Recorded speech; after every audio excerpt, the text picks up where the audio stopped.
Hey everyone and welcome to Storytime. My name is Jake and today we are going to be looking at the subreddit r/prorevenge, where people tell us their best stories on when they got revenge on someone or something they didn't like. If you're new around here, please do hit subscribe down below so that you never miss out on another video. But for now, let's sit back, relax and enjoy some pro-revenge stories. I, as a former store manager, deliberately hired a thief as my replacement. I was recently let go from my job as a store manager. The company I worked for was abusive to both me and my staff.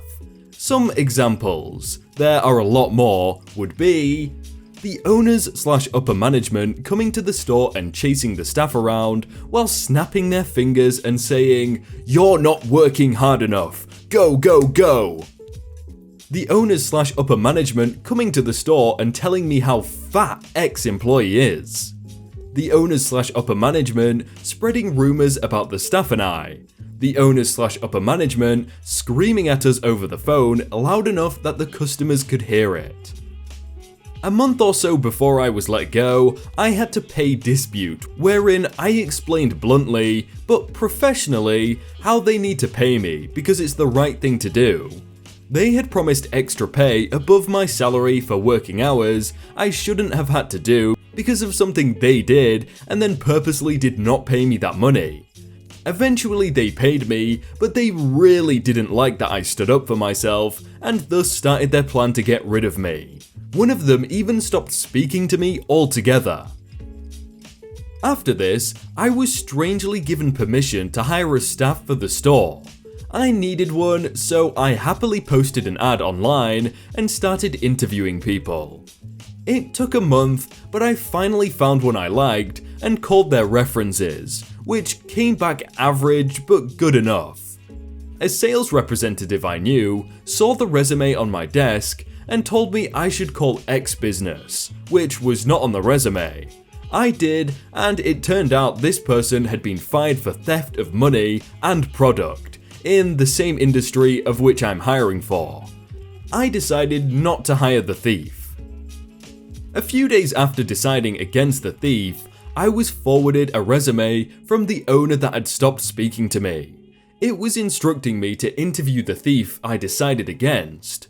But how did this owner get the thief's resume in their inbox? The ad was mine, and forwarded only to my email, and only I had the password to the account. I followed the link back to an ad that I didn't write and posted from a different account. This ad was for a store manager. A poor attempt at being sneaky. I could have quit right then, but I had a better idea. The owners are notoriously spiteful, but I know they are also lazy and don't do their due diligence. They think they are having me hire my own replacement without me knowing. So, I hired the thief as my employee, while the owners, having already seen the thief's resume, sees them as a good fit for store manager. I vouched for the thief's references, knowing they'd never call them themselves. 3 weeks later, I was let go when I arrived at my store. The owners seemed confused by the big smile on my face when they told me. I was genuinely happy to be finished there. It was the worst employment experience of my life, but it was a job of necessity. I was able to collect employment insurance, thankfully. The thief took over managing the store. Thanks to the new store hours, the thief works 5 days a week with no staff, open to close, unsupervised. That thief is gonna have a great time there. No one around to stop him, no one around to check if he's doing anything, or whatever. This guy's just gonna be taking things for months. Make my kid cry? Well, guess I'll make sure you pay the douchebag or property tax. So, I was out to dinner with a buddy of mine last night. We were talking about crappy neighbours, and it reminded me of this story from about 4 years ago. A little background. When we moved to our house about 12 years ago, our neighbours next door were awesome. They came over with cookies and pie, they introduced us to the other folks on the street, etc. Unfortunately, the husband got a job transfer and they had to move about a year after we got there. Before they left, he and I had a conversation talking about property taxes here in Texas. which are very high because we have no state income tax. He told me that he never reported that he built a pool to the county assessor's office because it would have triggered a reassessment and his home value, and thus property taxes, would have skyrocketed. He said he even grew his trees out a certain direction to cover the pool from satellite photos. I thought that was interesting, but kept that info to myself. So new neighbours move in. They seem okay. Not super friendly, but cordial. We will call them the Smiths for the sake of this story. Their oldest boy was the same grade as my middle girl, so she would sometimes play outside in their front yard from time to time. No biggie. Well, just before Christmas 2015, my daughter, who is 9, this is important, comes running into our house, crying, sobbing. I asked her what's up. She said, "Mr. Smith told me I am a bad kid and I can't go over there anymore." I was like, what? I got a bit more info out of her while trying to calm her down. Basically, he yelled at her for something she did, told her she was a bad kid and wasn't welcome anymore. I'm thinking, okay, there's more to the story. No reasonable adult would talk to a 9-year-old girl like that. So I went outside next door to chat with him, assuming this was a misunderstanding. I walk up to him and kindly ask him what happened. He responded, "Screw off, I'm tired of your little douchebags coming over here doing whatever they want. You keep your kids off my lawn, I'll keep mine off yours." I was taken aback. I tried to ask him what my kid did to upset him so much. He yells at me to "Get off my lawn before I call the cops." And he starts acting threatening. So I leave. I won't start a fight, but I sure as hell will finish one. But either way, I don't really want to get into a fist fight with my next door neighbor. So I'm like, fine, screw this. I went back to my house, instructed my kids to never step foot on their lawn or talk to their kids again, and moved on with life. Even though he apparently couldn't. He was bad-mouthing me to other neighbours on the street, glaring at me when I would pull into my driveway if he was outside, etc. Keep in mind, I never found out what my daughter did to upset him, but as a reasonable adult, if someone's kid does something wrong, you talk to the parent. You don't scream at the 9-year-old kid until they cry. If he had told me what had happened, I would have gladly spoken with my daughter to rectify the behaviour and had her apologise and make it right for anything she actually did. So a few months later, I am reviewing my property tax statement for 2016.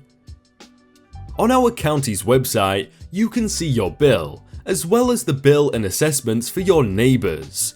Out of curiosity, I checked to see if they ever reassessed the neighbour's house for the pool.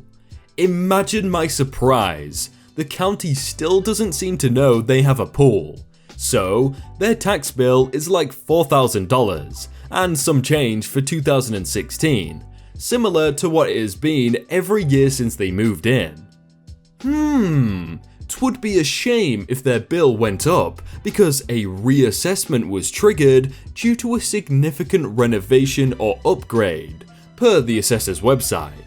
So, the next day, I called from a random extension at an empty desk in my office, spoke to someone at the assessor's office, and anonymously told them the house at 1234 X Street had a pool that was built back in 2002 that was never assessed.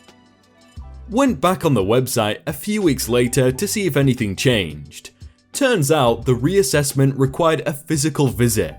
Apparently, said neighbour added onto the back of his house too without telling the county. Didn't know this because I hadn't stepped foot in the backyard since the Smiths moved in, and apparently was hidden by the tree branches. Plus, I heard from another neighbour on the street that he was also assessed back taxes for the value of the pool going back to 2008 when they moved in.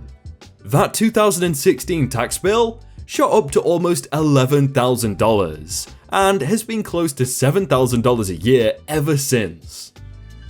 This is a grown man shouting at a 9-year-old child and then shouting at the dad when he kindly asks what happened. Like, he's not an adult, he's the child here. Call me lazy and question what I do at work all day? Enjoy the extra workload, buddy. I work at a small company that primarily works in e-commerce as a sort of jack of all trades. One of those roles includes me overseeing a lot of advertising budgets through a bunch of different mediums. While I manage these passively on a daily basis, I dive into each of these platforms intensively on a month-to-month basis to see where my job can be a little more effective. That data, along with sales, also informs another aspect of my job, which is breaking down unit sales to give my boss a clearer picture of where he places reorders.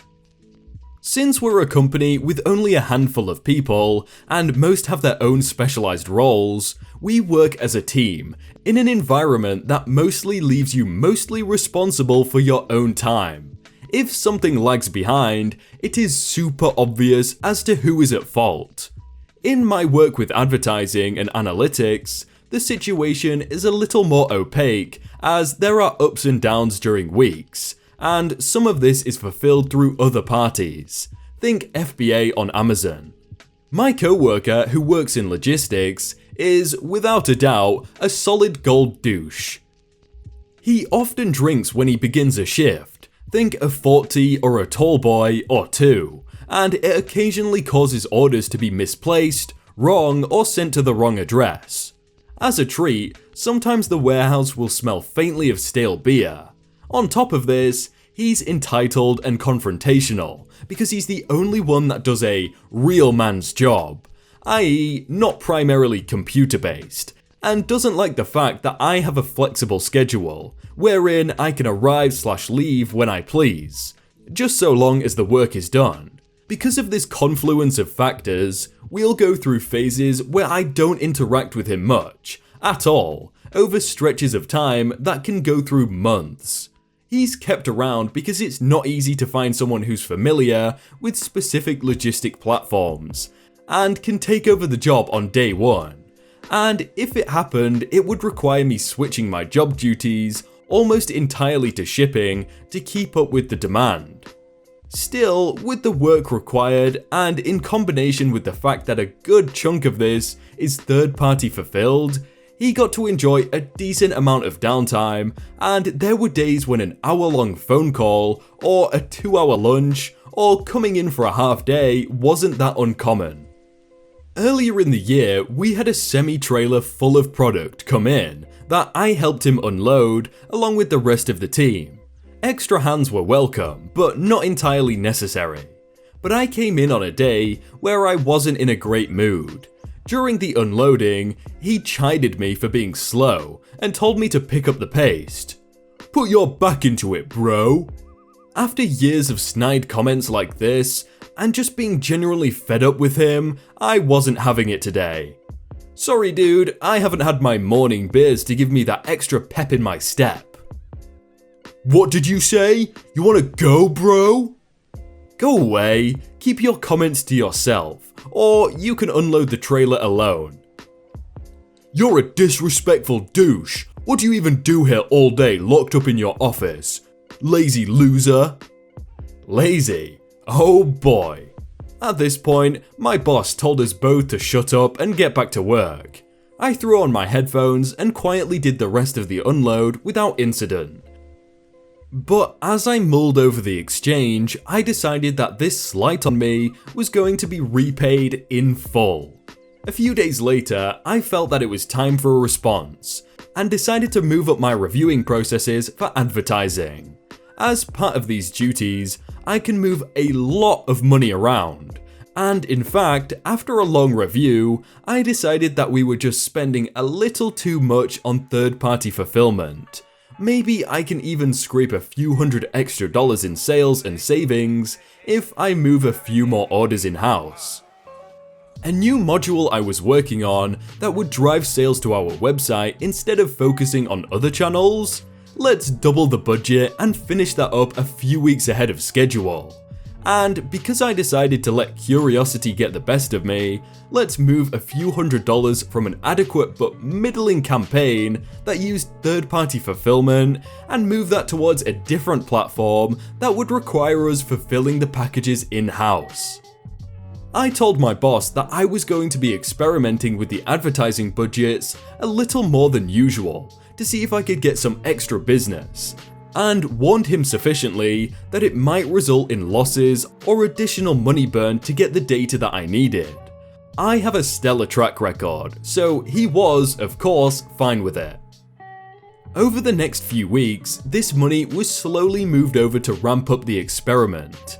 At first, it resulted in a net of about 8 extra orders a day of a typical day of 70 or 80. A small profit margin was realized, as while a few of these were new orders, some were simply moving the orders from third-party fulfillment to in-house. Fast forward to the present, months later, and the changes that I've made have been fully realized. There is now, on average, an additional 40 to 60 orders that my coworker now has to manually fulfill by himself, due to the shift in advertising budgets. On top of that, it has resulted in a not insignificant amount of money in both savings and profit due to the orders being fulfilled in-house. My boss is pleased, and has signaled that a raise is possibly forthcoming. Since the raise is currently unrealized, I'm enjoying my revenge in the meantime wholeheartedly. That downtime I previously mentioned that he enjoyed, that's all gone now. One of the few metrics he has to deal with is getting orders out on time, or it will affect his pay. As a result, beer time has all but disappeared, because there just simply isn't enough time in the day, and he now averages a 30-minute lunch break instead of the hour he was accustomed to. Half days are now a thing of the past. He complains fairly regularly to my other coworker that the work just doesn't stop. Far be it from me to gloat. I haven't said anything. I'll let the extra work gloat for me. Don't call me lazy. This is actually amazing because it's a revenge on that douchebag coworker who definitely deserved it, and it's also a great success for this guy and the company. Well, it works out best for everyone. Well, maybe not the guy. Hey everyone, I hope you all had a really good day and that you enjoyed that video. If you want to check out some other videos, then click on screen right now or check out the playlist down below. If you enjoyed that video, then please do leave a like. And if you want to submit your own stories, then you can do so by joining the Discord in the top link in the description. But thank you so much for watching, and I will see you very soon.